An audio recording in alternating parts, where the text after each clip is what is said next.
Insight, copyright 2023 by April Love. Prologue. Jesse awoke at the whisper of his name. Sitting upright in bed, he fixed his eyes straight ahead through the darkness. Yes, the boy said aloud. He listened, and a slow smile spread as instructions were imprinted on his heart.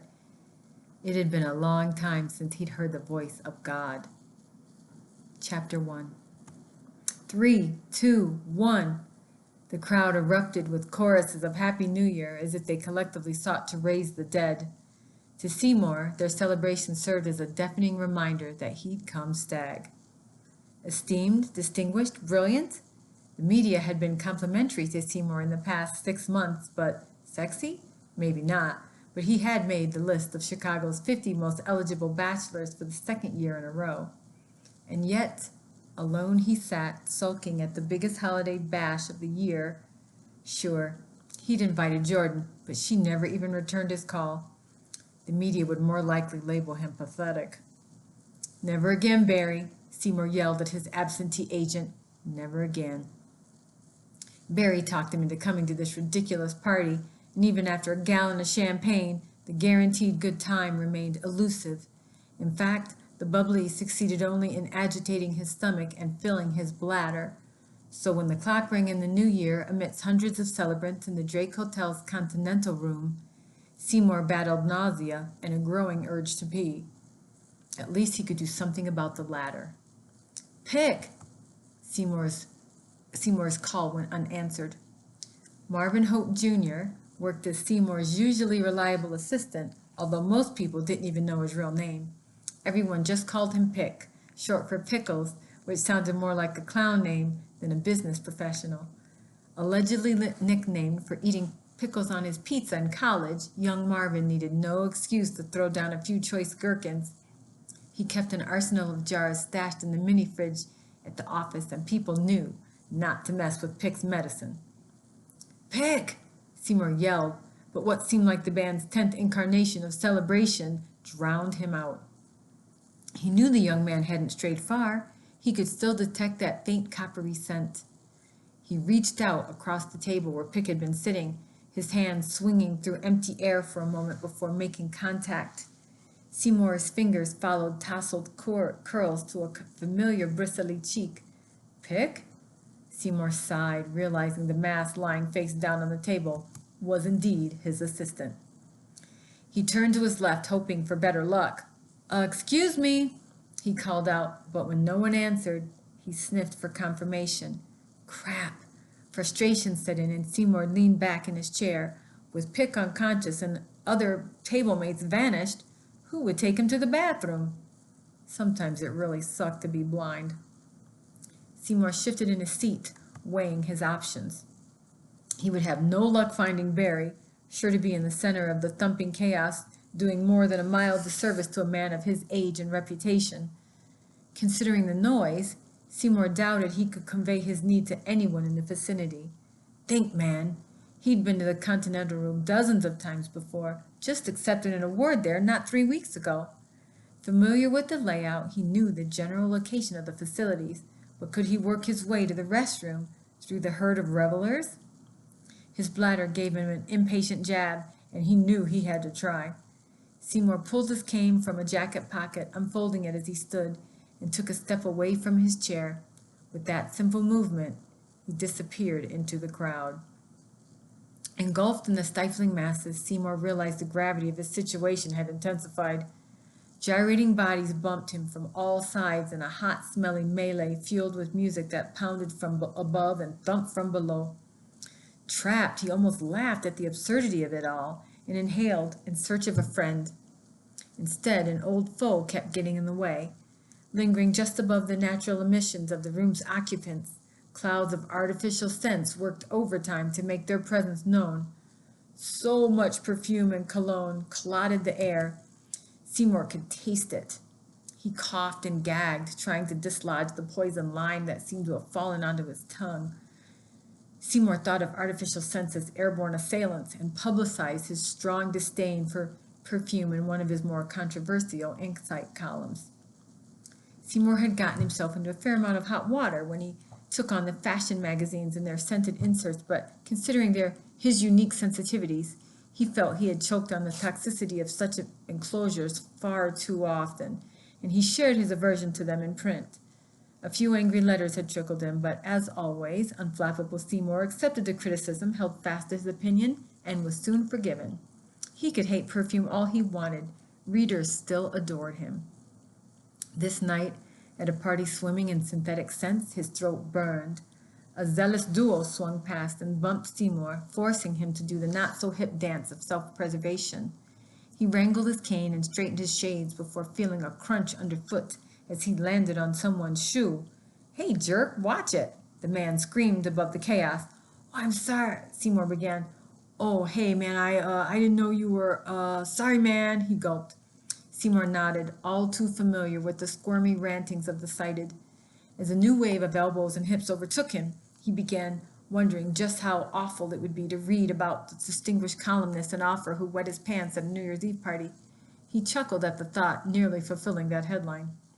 As desperation set in, Seymour was saved by a kiss. "Happy New Year, Maury," a sweet voice filled his ears. Lyndon Lords, a 22-year-old supermodel, didn't hide her affection for the aging writer. She grabbed his face and planted soft lips on his with unexpected invasiveness. A bit flustered, Seymour escaped the passionate lip lock, exchanging it for a full-body embrace. Before loosening his grip, he held her, drinking deeply of her scent. Beneath fruity oils, Lyndon emitted a distinctly sensual, spicy aroma. She felt warm, intoxicatingly so. Seymour realized then it had been far too long since his last date. How could Jordan be a no-show? "Happy New Year, Lyndon," he yelled, his lips brushing her jeweled ear. "I've been looking for you all night, Maury. Where have you been?" "Right here. No, there. Or maybe over there." He pointed in a few directions, and they laughed, the jocularity quickly reminding Seymour of his pressing condition. "Lyndon, can you do me a favor?" She pressed even closer into him and spoke with enough clarity to be heard by a deaf man. "Anything." Seymour rested against the bathroom stall for a moment, relishing the feeling of relief. Lyndon awaited his return just outside the men's room door, and he could hear her stab at Auld Lang Syne. She sang off-key and didn't quite know all the words, but she hadn't become one of the most sought-after women on earth for her singing. A young supermodel interested in him? Perhaps this gig was looking up. He rejoined his impromptu date, and they headed back to the festivities. Accompanied in style, Seymour flashed a grin upon his return to the Continental Room. Now, with every man's fantasy suddenly gracing his arm, he'd stepped light years beyond being merely no longer alone. Royalty among paparazzi, Lyndon meant publicity gold. Shallow? Perhaps. Certainly a bit self-serving, but Seymour relished the attention their pairing would generate. Lyndon remained A-list tabloid fodder, so everyone would be watching, and more importantly, see them together. This notorious hottie with a divorced writer pushing 50? Take that, Jordan. Baby soft model fingers squeezed his hand. "Champagne, Maury?" she purred. He smiled and allowed her to place the glass into his outstretched hand. Before Seymour could take a sip, however, the band struck up a fast one, and Lyndon yanked him by the arm, spilling his drink. "Oh, I love this song. Come on, Maury." She whisked him onto the dance floor and simply let go.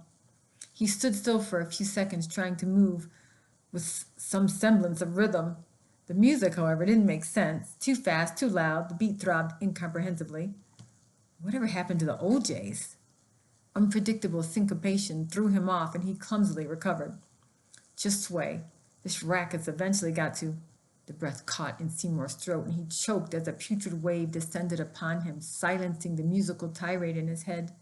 No mere whiff of perfume. This stench overtook him and struck without restraint. He tried to breathe, but it fell heavier, enveloping him, and he froze, arms outstretched, torso contorted. Lyndon saw him, smiled, and followed suit. "The robot? Good call, Maury." She began bending and moving jerkily. The music dwindled to an awkward stop, and a hush fell over the room. "Ah, come on," she barked. "That was my song." An entourage of dark-suited men lined the staircase that, for most of the evening, had been cordoned off. Many in the crowd noticed the officials and flitted about excitedly, assuming their presence heralded the arrival of someone of note. Lyndon also became fixated on the commotion as whispers and gasps replaced the silence, followed by cheers and then applause. Still fighting to breathe, Seymour shook under the pressure that seemed hell-bent on crushing him. He knew he needed help, but words had been choked from him. Oh God, what is this? Maury, no way, Lyndon squeals. Guess who's here? You won't ever guess. The notable addition to the party had reached the main floor and began working the room, greeting people in passing, apparently heading in their direction. Seymour retched and fought back vomit. He tried reaching for Lyndon. No good. He opened his mouth to speak but began panting. His mouth watered and again he fought the urge to be sick. I can't believe it. She's coming this way, Lyndon gushed, turning to him. Oh, wow. It's the new vice president, Maury, the vice president of the United States. I have so always wanted to meet her. Feeling his strength draining, Seymour stood hunched over as if searching for something on the dance floor. Coupled with the foul smell that weighed on him, he felt a darkness filling him, exploring him, seeking to steal life itself from his body. Paralyzed and trembling, he knew something ominous approached. Stand up straight for the vice president, Maury. Lyndon touched his shoulder. Hey, are you okay, Seymour?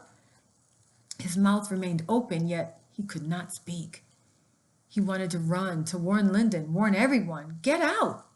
But he stood mute in the presence of something he could not comprehend. As if choreographed, the crowd parted, putting the figurative spotlight on Seymour Gaines as the politician drew near. Lyndon had grabbed Seymour's arm and managed to pull him nearly vertical.